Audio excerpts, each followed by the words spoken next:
Good morning to all of you, and thank you very much, first of all, to the team of the Center for European Studies for giving me the floor today and the opportunity to take part of this panel with several good friends in a few minutes.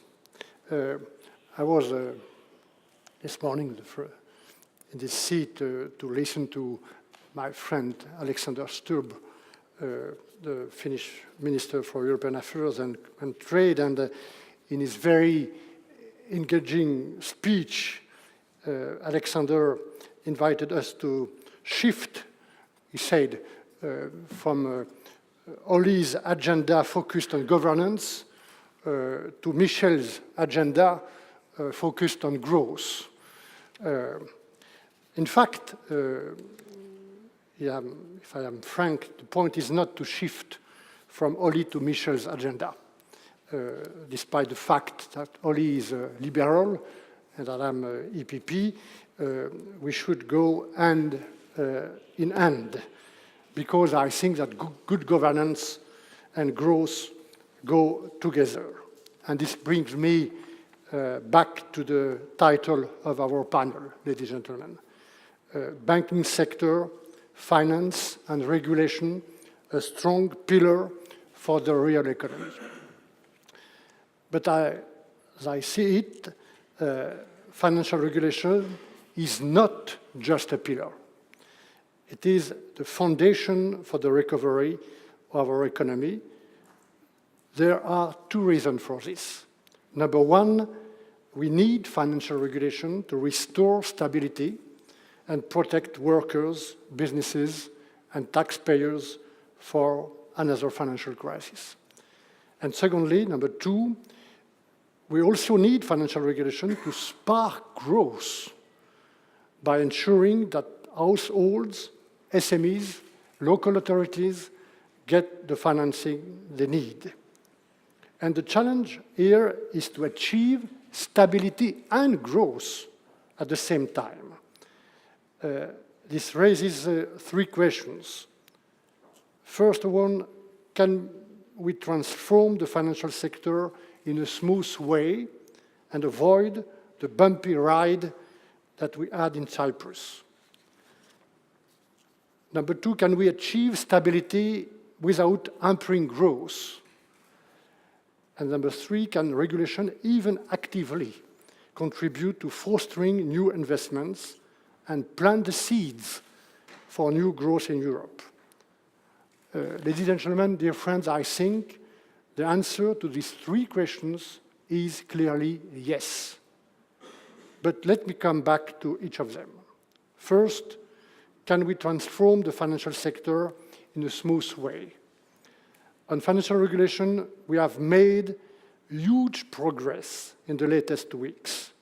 We have found a final agreement on our CRD4 regulations, the banking regulation package implementing Basel III rules for 8,000 European banks. It will make EU banks more solid and strengthen their capacity to absorb potential losses. It is a major piece of the single rule book that we are putting in place for all 28 EU member states. However, Eurozone countries clearly need to go further. In a common currency, negative spirals between failing banks and ailing sovereigns are a matter of common concern. We cannot have a genuine economic and monetary union without a banking union. And we have reached a major milestone on that field with the agreement of a single supervisory mechanism for banks a few weeks ago. More than 4,200 banks will be subject to high-quality, harmonized, and coordinated supervision by the ECB starting the next spring in 2014. This will open the possibility for the European Stability Mechanism to recapitalize ailing banks and break the link between banks and sovereigns. However, we have not reached the end of the road yet. as we have witnesses in Cyprus, we need transparent and clearly defined resolution procedures for banks. There are two steps to achieve that. First, we need rules on bank recovery and resolution that are common for the whole EU. This is critical since most European banks have branches and subsidiaries in other EU countries. So we need common rules. First, to establish a clear order of claim in case resolution becomes necessary. Shareholders, creditors, and all other parties need to know in advance what to expect and what is the rules. Second, while making sure that deposits under 100,000 euro stay protected anywhere and anytime. That is the purpose of the directive on bank recovery and resolution that I have tabled 1 year ago, and I hope it will be adopted in the next few days.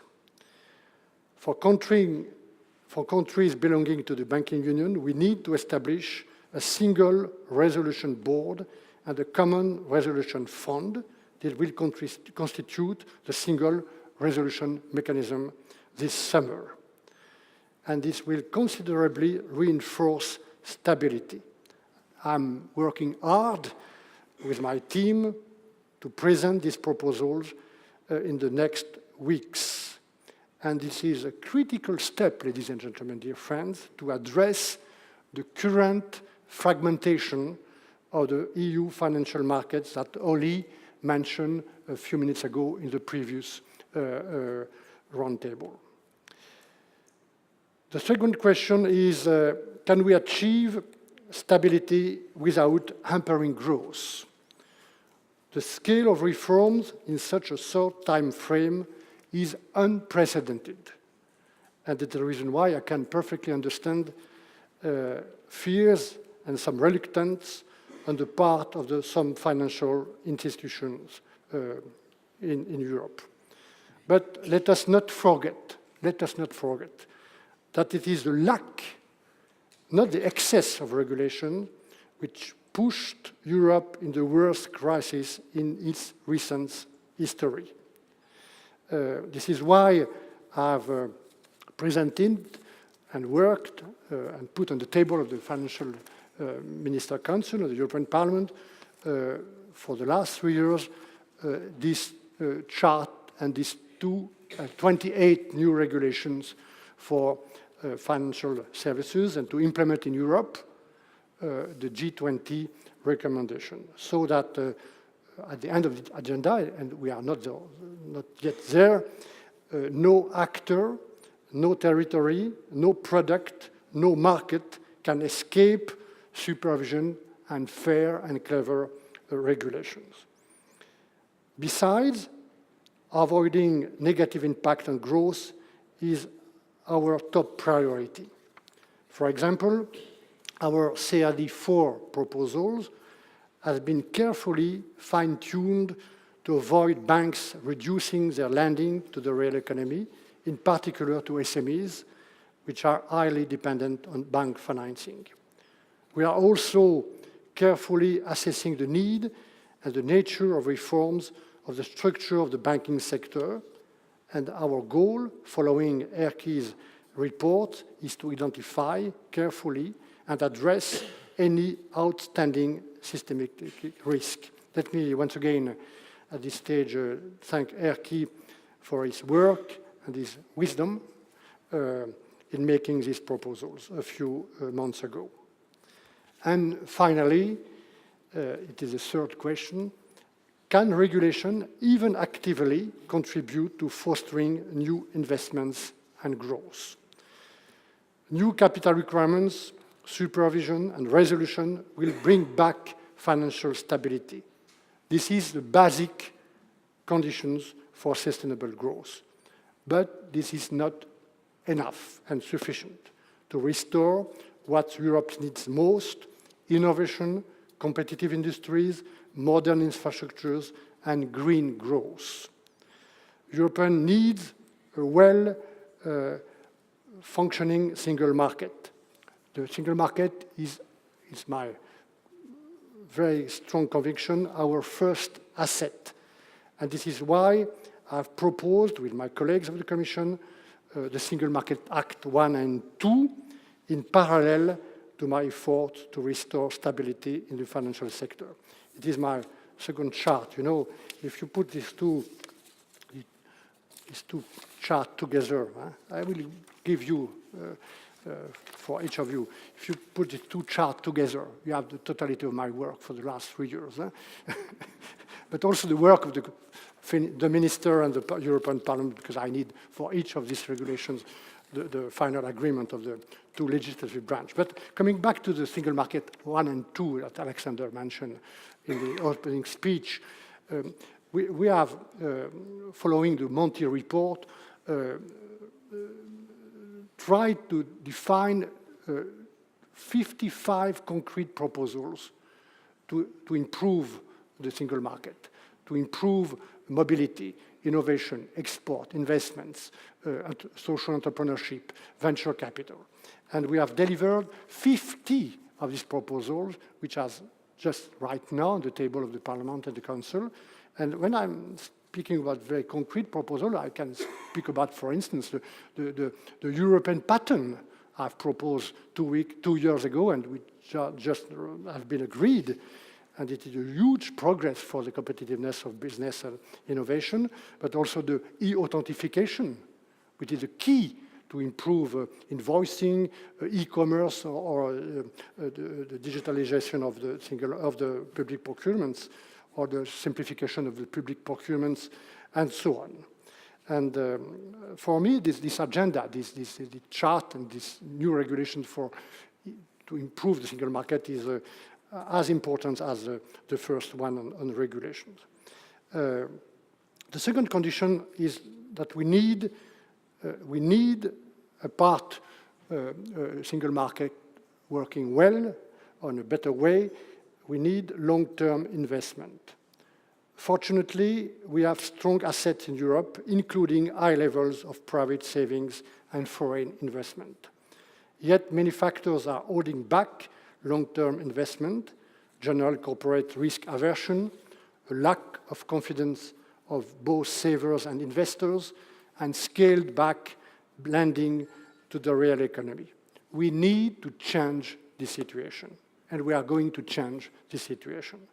Banks will continue to play an important financing role in Europe, but we need to ensure a more diversified system.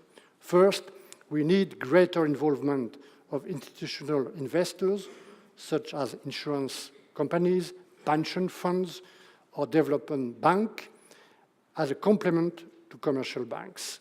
Second, we need more direct capital market financing. Our revised MiFID directive will, once adopted, strengthen capital markets. We must also think of ways to develop bond markets in Europe as an alternative to bank loans, and ask ourselves how to revive the securitization market without compromising financial stability. Third, we need to look at cross-cutting factors to encourage long-term saving and financing, like tax incentives for long-term investment or specific tools at the EU level. Last but not least, we need to facilitate SMEs' access to financing. Europe venture capital funds will help to raise capital from investors and support startups all over Europe. We need to find other ideas like this one. Why not, for instance, why not a pan-European saving instrument to support innovation and SMEs? On these four key issues, our green paper on long-term financing has launched a public debate a few weeks ago, and I encourage you, all of you, to participate in our public consultation. It is by working together that we will find the best ways for encouraging long-term investment, and that will ensure that the new financial regulation will not only restore stability and avoid the next crisis, but also foster growth in a proactive way. In other words, we are at a turning point. I think we are turning year. It is time to turn from what I can call a repairing or preventing agenda of regulation to a pro-growth regulation. That's exactly what I'm doing today with my colleagues. Thank you very much for your attention.